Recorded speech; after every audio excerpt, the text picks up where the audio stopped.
Bonjour à tous, c'est Alibi Montana, artiste rap. Donc, je vais vous parler d'un de mes nombreux contrôles d'identité. Je vais avoir 17 ans à l'époque. Et donc on sortait du quartier, on prenait le bus pour aller à Saint-Denis. Parce qu'on habitait à la Courneuve. À l'époque, c'était à Saint-Denis qui avait un peu tout. Ce qui pouvait être intéressant pour les jeunes, ça veut dire déjà du passage, des magasins intéressants, etc. Et donc je me rappelle, on est descendu du bus. Et quand on est descendu du bus, il y a une voiture de police qui est passée à côté de nous. Et dès qu'elle nous a vus, en fait, elle s'est arrêtée. Ils sont tous descendus. Et ils nous ont tous mis contre le mur. Ils nous ont dit oui, collez-vous contre le mur, contrôle d'identité, mais directement, quoi, rapidement comme ça. On était 6 et ils nous ont mis les 6 face au mur. Ils nous ont tutoyé directement et ils ont demandé le nom à chacun. Comment tu t'appelles, toi, comment tu t'appelles? Ils nous ont tous demandé nos noms. Et puis il y en a un qui a sorti un bout de papier, un stylo, et il notait le nom de chacun, l'un après l'autre. Ils nous ont laissé contre le mur. Et puis là, c'était ouais, qu'est-ce que vous allez foutre là et tout, vous habitez pas là, pourquoi vous venez là, pourquoi vous restez pas à la Courneuve, pourquoi vous restez pas au 4000, vous venez foutre la merde, directement, c'était, vous venez foutre la merde ici à Saint-Denis, que vous croyez quoi, c'était des paroles comme ça, vous croyez que c'est chez vous ici, ou des trucs comme ça. Et pourtant, on avait rien fait, hein. On était descendu du bus, on était certes 6, voilà, des gamins entre 17 et 18, et si c'est arrivé comme ça, très rapidement, voilà, et ils nous parlaient comme ça, et dès qu'on se tournait un petit peu, ils disaient non, bouge pas la tête, reste là, reste devant, t'as pas compris ce qu'on t'a dit, petit con, tu restes comme ça. Ouais, ils nous parlaient comme ça. Il fallait qu'on garde la tête droite devant le mur. Si on bougeait la tête à droite ou à gauche, ben, directement ils nous parlaient de cette manière. Ils nous ont fouillé, ben, ils nous ont palpé les poches, les chaussettes, le haut, un peu partout quoi en fait. Hein. Partout. Ils nous disaient ouais vous avez rien et tout, de suspect. On a dit non, ils ont dit ouais vous êtes sûr. Dites-le tout de suite s'il y a quelque chose de suspect. On a dit non, on n'a rien. Ils nous ont tous fouillés. Voilà. Ils ont mis sans chaussettes dans la rue. On n'avait rien à foutre. Hein. Ils ont regardé dans les chaussures. Ils ont dit lève le pied. Ils ont touché. Et voilà. Voilà.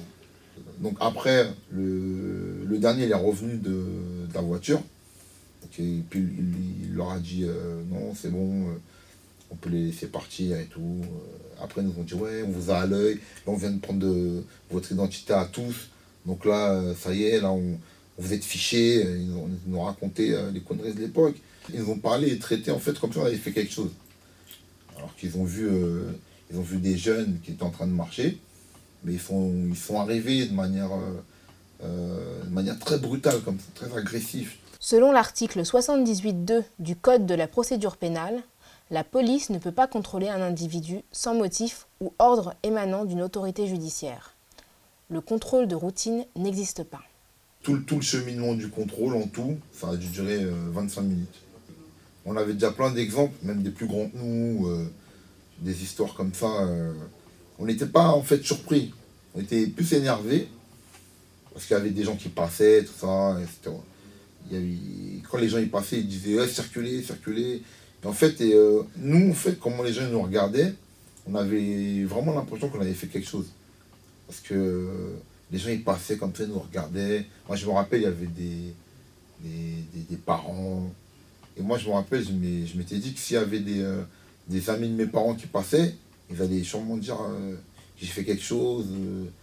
Et que ça allait directement arriver aux oreilles de mes parents. Moi, j'ai tout de suite pensé à ça. Et après, le contrôle, c'est ce qu'on se disait avec nos potes. Donc, à mon époque, sur ce contrôle-là, il n'y avait pas de recours et j'étais même pas au courant qu'il y en avait.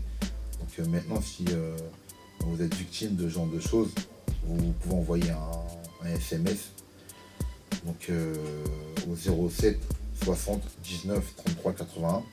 Je répète 07 60 19 33 81. Donc voilà, c'est le collectif contre le contrôle aux faciès qui feront un plaisir de vous répondre et de vous orienter. Le contrôle de routine n'existe pas.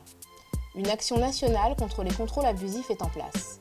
Après chaque contrôle hors véhicule, retenez la date, le lieu, l'heure, le contexte, le motif annoncé du contrôle, le déroulement et le comportement des policiers, puis envoyez contrôle par SMS au 07 60 19 33 81. Le collectif vous rappellera en 24 heures pour faire valoir vos droits avec ses avocats.